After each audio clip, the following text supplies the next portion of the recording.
റജീസ് വേൾഡിലേക്ക് സ്വാഗതം. ഇന്ന് ഞാൻ ആലങ്ങ ഉണ്ടാക്കാൻ പോവുകയാണ്. എൻ്റെ മോൾക്ക് ആലങ്ങ തിന്നണമെന്നൊരു കൊതി പറഞ്ഞു. ഞാൻ മുമ്പ് ഉണ്ടാക്കിയിട്ടുണ്ട്. അപ്പോൾ ഒന്ന് ഉണ്ടാക്കി നോക്കാം, ശരിയാവുമെന്ന് എനിക്ക് അറിഞ്ഞുകൂടാ, എങ്കിലും ഒന്ന് ശ്രമിച്ച് നോക്കാം. വാ അപ്പോൾ ഉണ്ടാക്കാം. അതിനായിട്ട് ഉള്ള ചരിവൊക്കെ തപ്പിപ്പറക്കി വെച്ചിട്ടുണ്ട്. അപ്പം ഞാൻ ഒരു ലേശം ഗോതമ്പ് മാവും കൂടെ അതിലോട്ട് ഇടയാണ്. ഇത് എൻ്റെ രീതിക്കാണ് ഞാൻ ഉണ്ടാക്കുന്നത്. ഇനി ഇതിലേക്ക് അരിമാവ് എടുക്കാം. കുഞ്ഞു കുഞ്ഞു ആലങ്ങ മതിയെന്നാണ് ഇവിടെ ഒരാൾ പറഞ്ഞിരിക്കുന്നത്. പോരെ, ഒരുപാടുണ്ടാക്കിയാലും ഇതാണ് ചിലപ്പോൾ ശരിയാവില്ല. അതുകൊണ്ട് ശർക്കര കുറവാണ്, അത് മതി. അപ്പം ഈ മധുരം ഉള്ളതുകൊണ്ടാണ് ഈ ഒരു ലേശം ഉപ്പൊഴിക്കുക.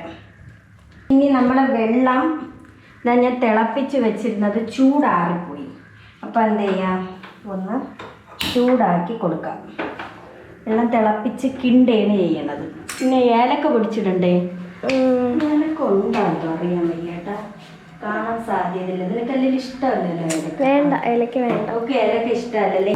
ഏലക്ക ഒരു നുള്ളു ഇടും കേട്ടോ. അതിൻ്റെ ഏലക്ക പൊടി നൈസാണ്, അത് പഞ്ചസാരയും ചേർത്ത് പൊടിച്ചു വയ്ക്കും. അങ്ങനെ അതാ വെള്ളം തിളയ്ക്കുന്നു. അപ്പം നമുക്കിതിലേക്ക് വെള്ളം ഒഴിച്ചു കൊടുക്കാം. പിന്നെ ഞാൻ എന്തായാലും ശർക്കര പാനിയാക്കി വെച്ചിട്ടുണ്ട്, അരിച്ച് വെച്ചിരിക്കുകയാണ്. അതും ഒഴിക്കും. മിക്കവാറും ഈ വെള്ളത്തിൻ്റെ ആവശ്യമേ വരുള്ളൂ.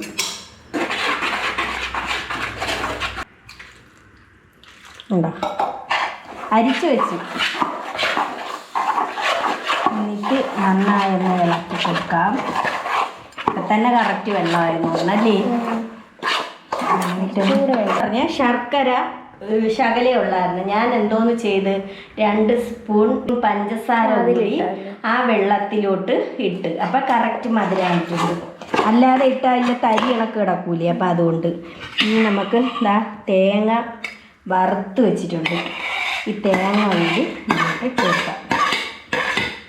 ഈ മുമ്പ് തേങ്ങാക്കൊത്തൊക്കെ കിടക്കും കേട്ടോ. ഇങ്ങനെ കൈയിട്ട് വരണുണ്ടോ? മുമ്പ് തേങ്ങാക്കൊത്തേ ഇങ്ങനെ കിടക്കുമായിരുന്നു നമ്മൾ എടുത്ത് കഴിക്കുമ്പോൾ. അപ്പം ഇത് വെള്ളം കുറവാണ്, കണ്ടോ, കുറച്ച്. ഇനി ഇത് കപ്പിലോട്ട് ഒഴിച്ചിട്ട് ഒഴിക്കാം.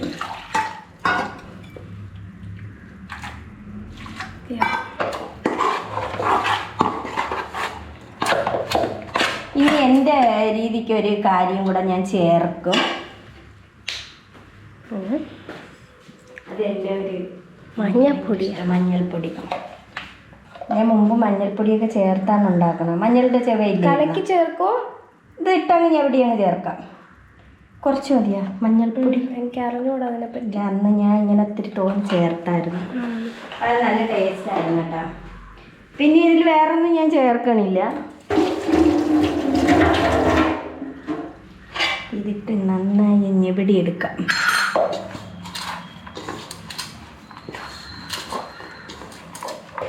ഇത് കടുമുടായിരിക്കണമെന്നാണ് മോള് പറയണത്. അപ്പം ഞാൻ ഇതാ നല്ലതുപോലെ ഞെവിടി വെച്ചിട്ടുണ്ട്.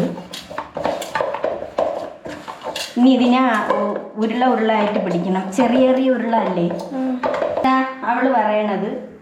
ഇത്രയേച്ച ഉരുള മതി എന്നാണ് പറയണത്. വലുത് ഇഷ്ടമല്ല. അപ്പം ഞാനിത് എത്ര നേരം നിൽക്കണം ഇത് ഉരുട്ടണം? ഉരുട്ടാം. വേണ്ട, ഇത് വലുതാക്കിയാലും ഉള്ളു വേവോന്നൊരു പേടി. വേവ് എന്നാൽ കുറച്ച് വലുതാക്കി. അല്ല, ഇത് കുഴപ്പമില്ല. ഇതാ കുറച്ച് ഉരുട്ടിയിട്ടുണ്ട്, വേണ്ട, ബോൾസുകളാക്കി, കുഞ്ഞു കുഞ്ഞു ബോൾസുകളാക്കി. അപ്പം നമുക്ക് ഇതിലോട്ട് ഇട്ട് കൊടുക്കാം. എണ്ണ ചൂടായി കിടക്കുകയാണ്, വേണ്ട, ഇതെല്ലാം ഇതിലോട്ട് ഇട്ട് കൊടുക്കാം. അങ്ങനെയൊക്കെ ഇല്ലേ. അപ്പം ഒന്ന് തീ ഉറച്ചിട്ട് കൊടുക്കാം. ആ തീയിൽ കിടന്ന് വേഗത്ത് കൂടി പിടിക്കണമൊന്നുമില്ല. കണ്ട ഇവിളിയാവുന്നുണ്ട്. തീ കുറച്ചിട്ടേക്ക്. അപ്പോൾ ഇത് നല്ലതുപോലെ ഒന്ന് മൂക്കട്ടെ. ഒരു ട്രിപ്പ് കോരിയായിരുന്നു. ഉണ്ടല്ലോ കിലുകിലായിരിക്കുന്നു. അങ്ങനെ നമ്മുടെ ആലങ്ങ ഇതെല്ലാം റെഡി ആയിട്ടുണ്ട്. ഉണ്ടാ കച്ചി പറക്കിയിടുങ്ങനെ കച്ചി. ആ പണ്ടിവിടെയൊക്കെ കച്ചിനാണ്. അത് ഗോട്ടി അങ്ങനെ എന്തോ ടേസ്റ്റ് ഉണ്ടോ അങ്ങനെ ഈ വറുത്തിട്ട തേങ്ങേരെ കൊള്ളാം. Okay bye Tata.